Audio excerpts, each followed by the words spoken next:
শুভেচ্ছা ও সালাম। আসসালামু আলাইকুম। আসলে এখানে বাংলাদেশের প্রাণ ইনশাআল্লাহ। এই জন্য বলতে চাই, এই বাংলাদেশের পক্ষের শক্তি, এই মুক্তিযুদ্ধের পক্ষের শক্তি, তাদেরকে আমরা স্পষ্টভাবে বলতে চাই, আগামীর বাংলাদেশ জনাব তারেক রহমান বারবার বলেছেন, সবার আগে বাংলাদেশ। মুক্তিযুদ্ধের চেতনা কি ছিল?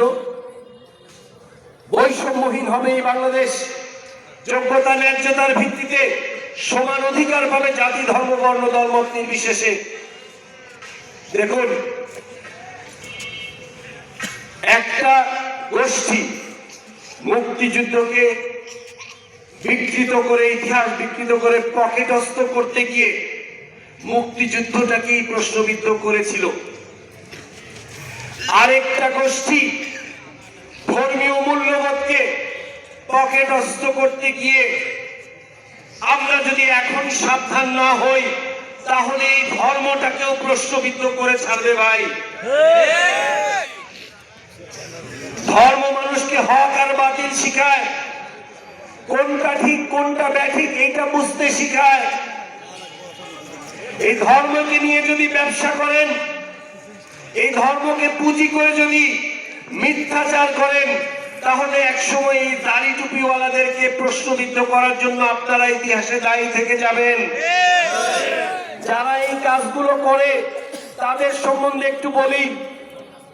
আপনারা জানেন তো, বিগত 28শে নভেম্বর তফসিলের আগে গাজীপুরে আমাদের প্রায় 50,000-এর অধিক ভোটার রয়েছে। এই গোবিন্দগঞ্জবাসী, পল্লী বিদ্যুৎ এলাকায় 35,000-এর মতো, মৌচাক এলাকায় প্রায় 5,000 বা ততোধিক, বাংলা বাজার এলাকায় 10,000 বা তার কিছু বেশি, 50,000 প্লাস ভোটার রয়েছে। বিগত 28শে নভেম্বর 2025-এ, রোজটা ছিল শুক্রবার, বাংলাদেশ জাতীয়তাবাদী দল বিএনপির পক্ষ থেকে আমরা নির্বাচনী একটা প্রচারণা সভা করেছিলাম।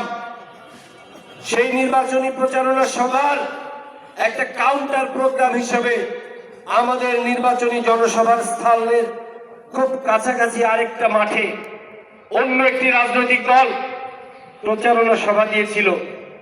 কিছু ষড়যন্ত্র আমরা কম বেশি সবাই জানি।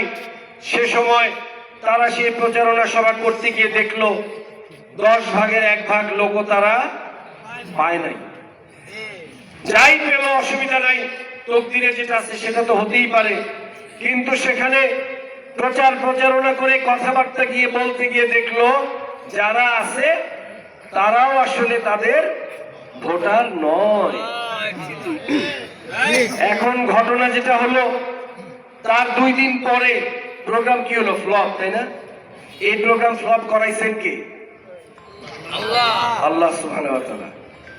আসেন আমরা শীতের মধ্যে একটু শরীরটা গরম করি সেই আল্লাহর ঘোষণা দিয়ে, লিল্লাহে তাকবীর, লিল্লাহে তাকবীর, আল্লাহু আকবার, লিল্লাহে তাকবীর, আল্লাহু আকবার। আল্লাহর রহমতে প্রোগ্রাম ফ্লপ। তারপর যেটা হলো, 2 দিন পরে 1 ডিসেম্বর সেই একই স্থানে 74টা পরিবারের অনেকগুলো ঘর আগুনে পুড়ে সব ছাই হয়ে গেল। তারা সবাই দিনের বেলা কর্মব্যস্ত ছিলেন। আমরা প্রথমে শুনেছিলাম যে একজনের জানের ক্ষতি হয়েছে, পরে জানলাম আলহামদুলিল্লাহ তেমন কিছু হয়নি, একটু হয়তো আঘাত পেয়েছেন। কিন্তু সমস্ত মাল মাত্রা সব পুড়ে শেষ, একটা সুতাও কেউ বের করতে পারে নাই।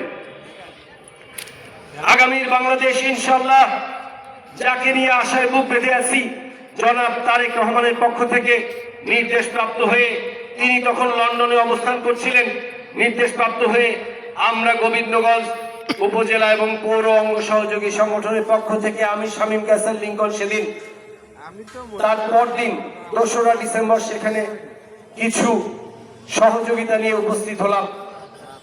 গিয়ে শুনতে পেলাম যে আমরা যেই অর্থ বা যেই সহযোগিতার সাথে নিতে পেরেছি, তার পাশে এক এলাকার এক ভাই 55 পিস লুঙ্গি পাঠিয়েছেন। তাদের যেহেতু কাপড় চোপড় সব হয়ে গেছে, এরপর আবার শীত মোটামুটি পড়া শুরু হয়েছে, তাদের জন্য কম্বল নিয়ে আমরা আবার এরপরে গেছি 11 তারিখে, আমার মনে আছে। তো ঘটনা যেটা হলো, 11 তারিখে আমরা মনে হয় দিনে গেছি, সম্ভবত ওই দিন আবার রাতে মনে হয় তফসিল হয়েছে বা এরকম কিছু একটা। তো যেটা হলো, আমরা পরবর্তীতে যখন গেলাম, প্রথম দিন দেখলাম 55 পিস কম্বল, কম্বল না তো লুঙ্গি।